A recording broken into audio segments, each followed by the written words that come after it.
Okay, good morning everyone. Welcome to 24/7. My name is Niharika Walia and I am with you with the area of accounting and financial management for bankers. So let's begin with the session today. We'll be talking about a few questions on company accounts further. So here comes the first question. This particular question relates to an equipment that is being purchased. This is basically a journal entry. A journal entry to record the purchase of an equipment for 2 lakh of cash and balance of 8 lakh in due in 30 days. We're not paying it yet. We'll be paying it later on. So how do we record this particular portion, everyone?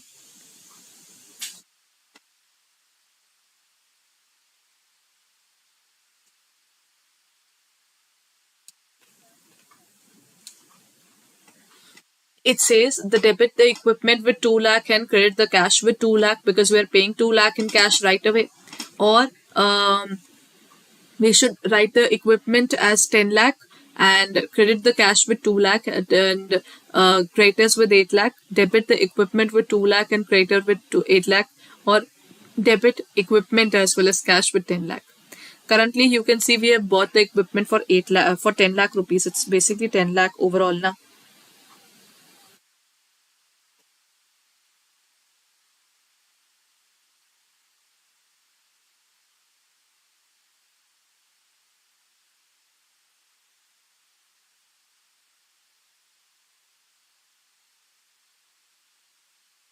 So in this case, when we have purchased this particular asset, it is equipment is worth rupees 10 lakh. While out of that, we have paid 2 lakh right away. 8 lakh is still pending. So it would be like this. 10 lakhs would be on the debit side, 2 lakh for cash and 8 lakh for creditors. Here comes the next question, everyone. Sales are equal to cost of goods sold plus GP, cost of goods sold minus GP, GP minus COGS, or purchases plus GP.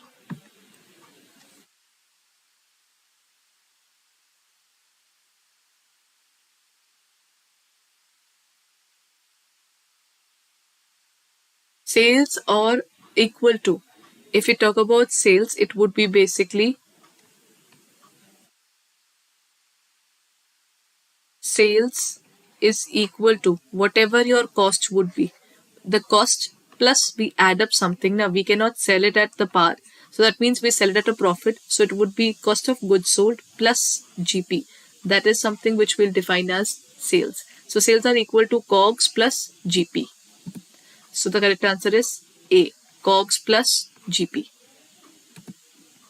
Next question. Which of the following is not the limitation of financial statements? Ignore qualitative aspects, personal bias, ignores price level change, or provide information about the profitability of the business.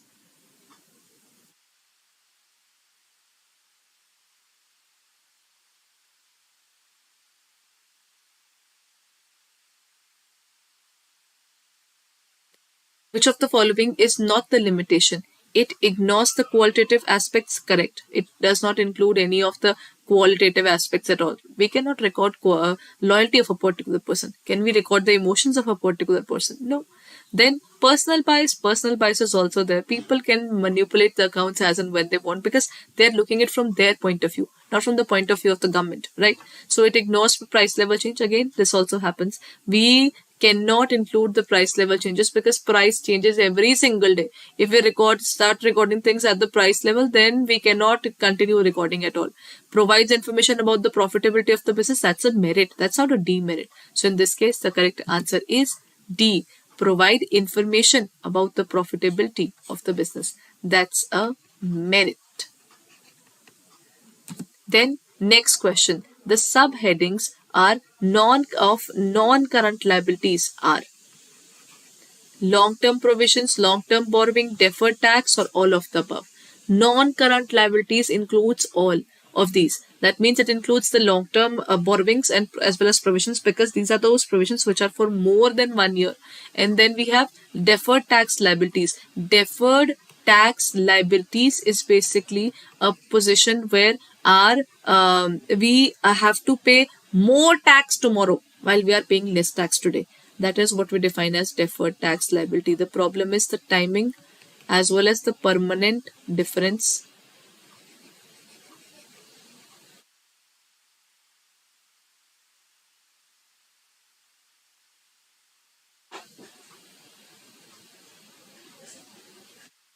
Timing difference as well as permanent difference that occurs in the working of the person. That is how we can define the timing as well as the permanent difference. When we have timing difference, that means the income tax department says that you need to record it. The income tax department says record it, while the Companies Act says don't record it. Or if the Companies Act says record it, income tax disagrees. When such a scenario occurs, that is where we have deferred tax assets or liabilities. If it's a liability, it would be shown in the non-current liability. If it's an asset, it will become a part of deferred tax assets. So in this case, the right answer is all of the options. Next question. Calls in advance is to be shown under the heading of current liabilities, current assets, current liabilities, and current assets, or none of the above. If we talk about calls in advance, that means people have paid their share capital, share call basically, before we call it from them. That means before the amount becomes due, the people have paid their amount. So in this case, what will happen?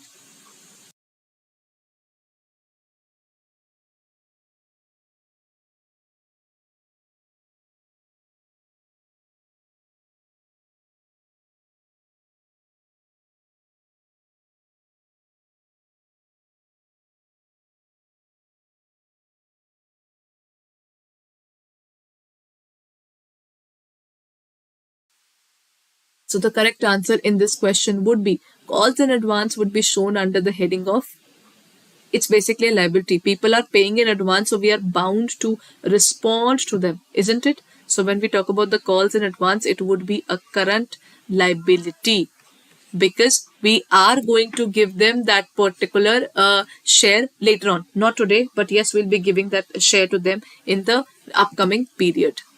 Accumulated dividend arrears on preference shares is shown in the company's balance sheet as current liability, contingent liability, commitments, or short-term provisions.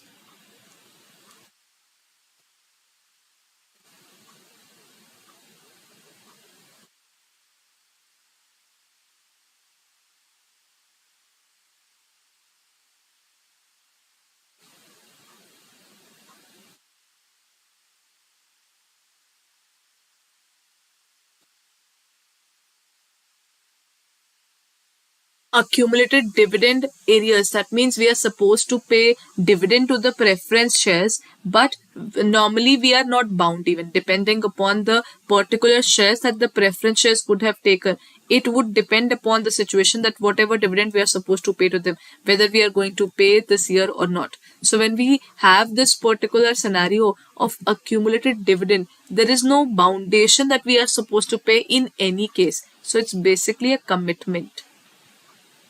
Right? So we note it as a commitment. It is not taken as a current liability, it is not taken as a part of contingent liability, and yes, it's not even a provision. Provision can include provision for tax.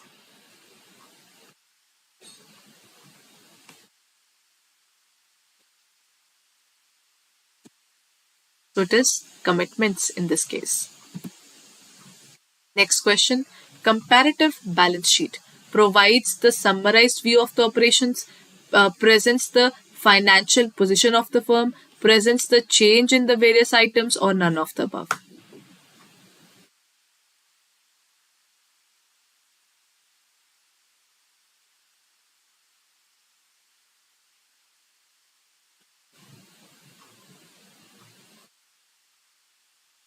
If we talk about the comparative balance sheet can be stated as something which tells us about one thing, that is, it presents the change in the various items of the balance sheet. Whatever changes are occurring in the balance sheet, it would be shown here. Next, operating expenses includes provision for doubtful debts, of office and administrative expense, selling and distribution, or all of the above. If we talk about operating expenses, operating means the day-to-day expenses that are happening in the organization. So doubtful debts are a part of it. Selling is also a part of it, because we try to sell the various goods now. So when you're trying to sell, we are trying to operate in the best possible way. So it would be either provisions for doubtful debts, or then is office and administrative expenses are also part of it. Selling and distribution is also part of it. So the correct answer is all of the above. All of these would be a part of it. So the next question is, a foreign currency transaction should be recorded on initial recognition in reporting currency, foreign currency, based upon fluctuations, or none of the above. So when we talk about the foreign currency, it is based upon what? If we have a foreign currency, it would be based upon whatever the value is in terms of our reporting currency. If we talk about the foreign currency, for us, dollar is a foreign currency while rupees are reporting currency. So everything has to be noted in terms of rupee now. So that is what we define here. So we have to note down things as per our rupee. That means the foreign currency transactions are basically those transactions which should be recorded on initial recognition in the reporting currency by applying to foreign currency amount the exchange rate between the reporting currency and the foreign currency at the date of transaction. So in this case, what's happening is, in terms of reporting currency, we note down whatever is happening in terms of those goods and services. So when we talk about the goods or services which we would have taken from a foreign land or a foreign place, then they would have done that particular transaction. Normally it happens in dollars. It can be any other currency as well, in terms of pounds. It can be in terms of yen or any other, right, dinar. So when we are trying to do it in that case, whenever we are preparing our books of accounts are not based upon different foreign currencies. We are preparing things in terms of rupee only now. So if we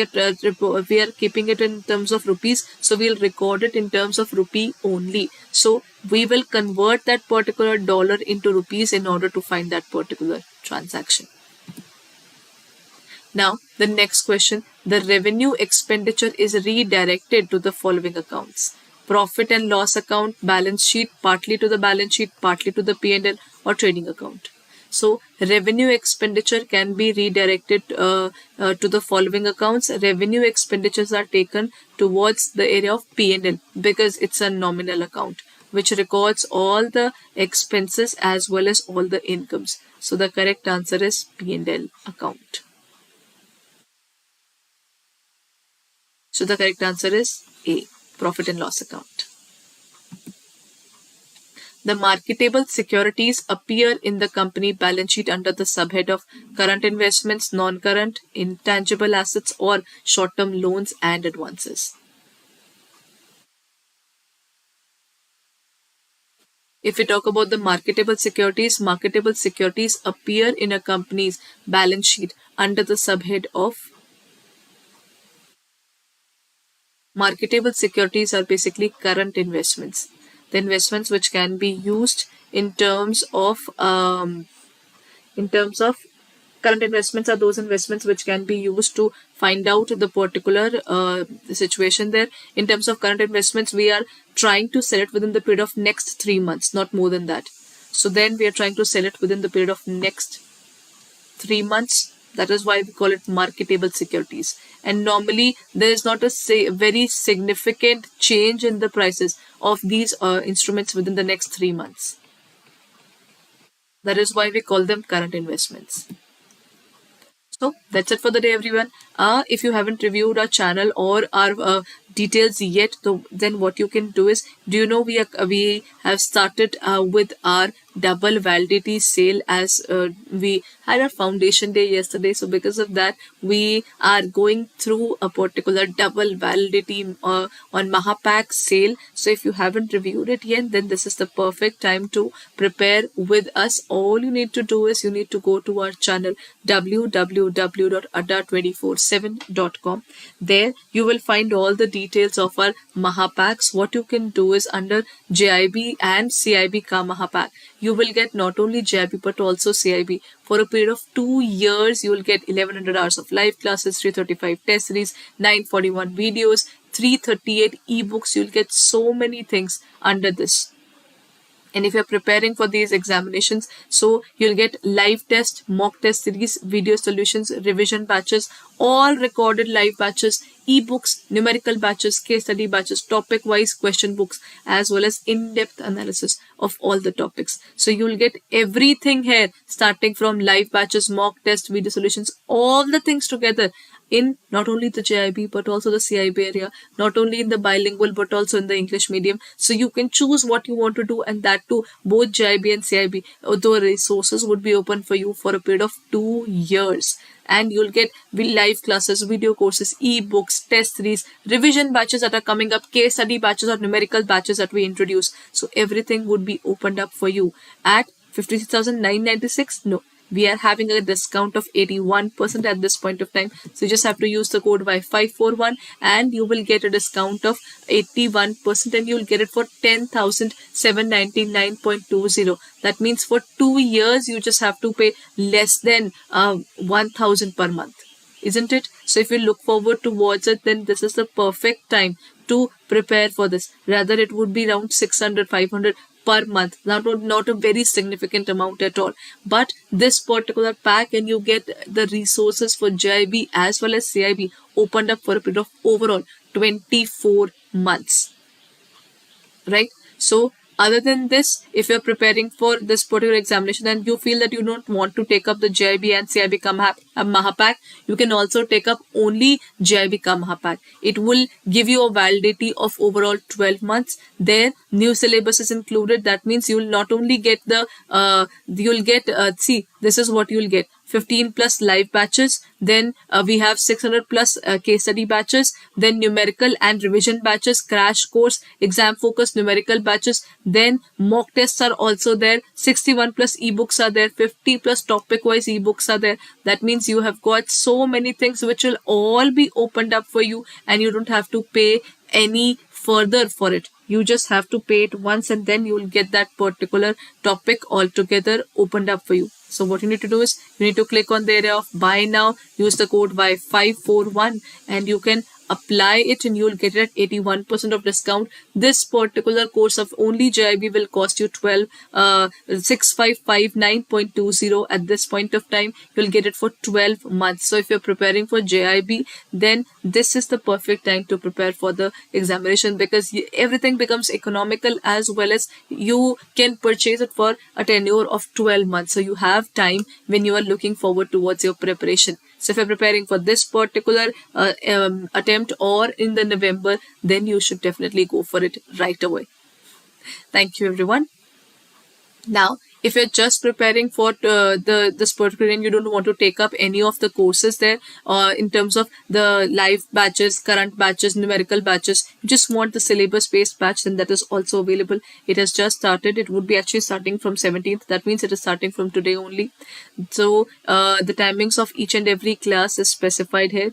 So if you're preparing for it, you can review it on our website or in our app for further details. What you need to do is you need to click on the area of buy now, use the code Y541, and you can take up all the subjects all together, and it would cost you 3,999.80. So kindly go ahead and check it out in our website or in our app for further details. So if you're preparing for the JIB and CIB, these are the 3 courses which you can take up based upon your requirement. But hurry up. The offer is for a limited period of time. You'll get 81% of discount as well as validity for 6 months. But in this case, you will get the live batches, right? So you'll get the batches of 200 hours. You will get online live classes along with the test series. All the remaining batches would be there in terms of the JIB Mahapack. So if you're preparing for it, kindly go ahead and check it out. Thank you, everyone.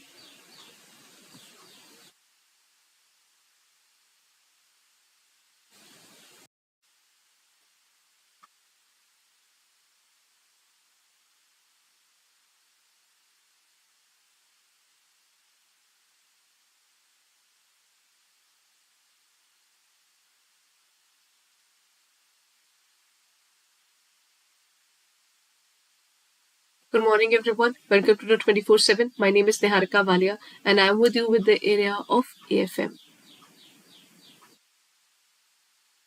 Good morning, sir. I think if you're looking forward to our courses, then you can check it out or on our website or in our app for further details. What I can do is I can show you where you can exactly go and find all the details for our classes. What you need to do is, in order to take up any of our classes, you have to go to our website, that is www.adda247.com. There, if you go onto the website, you will find the details of the same. What you need to do is go on to the area of JIB and CIB. If you're looking forward towards the new courses, then the JIB 4.0, 3.0 batch is here. So you can join the 3.0 batch. This is only for the syllabus. There it covers 200 hours of live classes along with the test series, right? So if you're preparing for that, then you can take up this particular batch, as the test series are also there. So the timings for all the classes are already stated. Then if you're preparing for this examination, what you need to do is you need to click on the area of buy now and use the code Y541. Then it will give you a discount of 81% currently. This particular offer is only for a limited period. So if you're preparing for it, then you will get it at 81% discount. This is the charges for all the English medium section there, right? So if you're preparing for it, then it will cost you 3,999.80. If you are purchasing it through our website, or if you're going through app, you can get another discount of 81% altogether. That means at a sort of 80, there you have 81% of discount, right? If at the same time, if you're looking forward towards JIB and you are targeting it in a bit better way, then what you can do is you can take up the JIB and CIB Kama pack. This includes both JIB as well as CIB. Along with that, this is not only the syllabus class, but it will also include every other class that we'll be coming up with: Par Pack batch, numerical batch, revision batch, e-books, whatever we introduce, the case study batches, whatever we come up with. But this will not only include the JIB, but will also include the CIB as well. Currently, if you buy it for 6 months, then you'll get it for 12 months altogether. If you get for 12 months, then you get it for 24 months. The validity of this Mahapack is for 12 months. That means this particular pack is available for you for a period of 24 months. That means for 2 years. So if you buy it today, you don't have to worry about buying for the CIB or any other thing that you need for JIB altogether. Both the mediums would be open for you. That is English medium as well as the bilingual batches. What you can do is you can use the code Y541 and apply it. There you get double validity as well as 81% discount, and the charges are 10,799.20. So if you're preparing for this examination, then kindly go ahead and check it out in our app or our website for further details. If you could do it through the app, you'll get discount of another 1%. So try that, right? So we'll be meeting. Now let's talk about the topic that we were discussing, that is our the area of company accounts, right? So let's move on.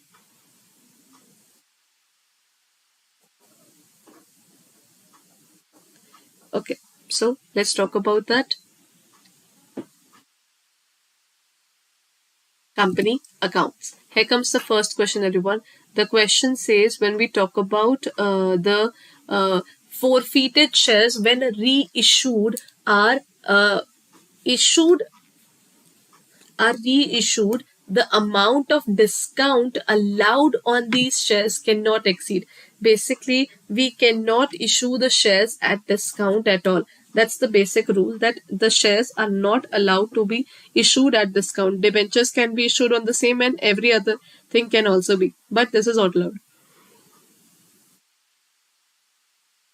Excuse me.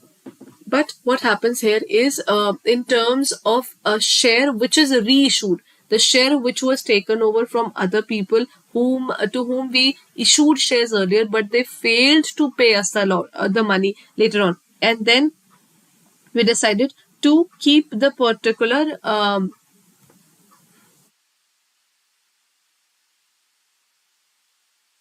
if we keep that particular thing with us only, that means we reissue the share to someone else, then the amount which we have received already will become forfeited. See, if the share was of rupees 10, out of this the particular person failed to pay rupees 3, while he paid rupees 7. He paid rupees 7, right? If 7 rupees we have already received, what will happen? If 7 rupees are already received, then this amount is something that we will not give them back. Simple reason that this person didn't pay the remaining amount at all. So his share is now forfeited, or we keep this amount with us. After forfeiture, we can reissue the share of rupees 10 to Mr. B.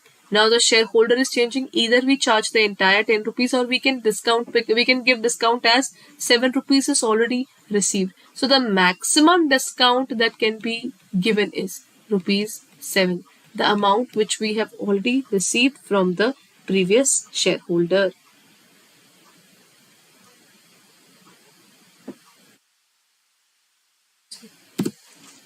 Now, the next point, the part of authorized capital which can be called up only on the company being wound up is called issued capital, unsubscribed capital, reserve capital, or none of the above.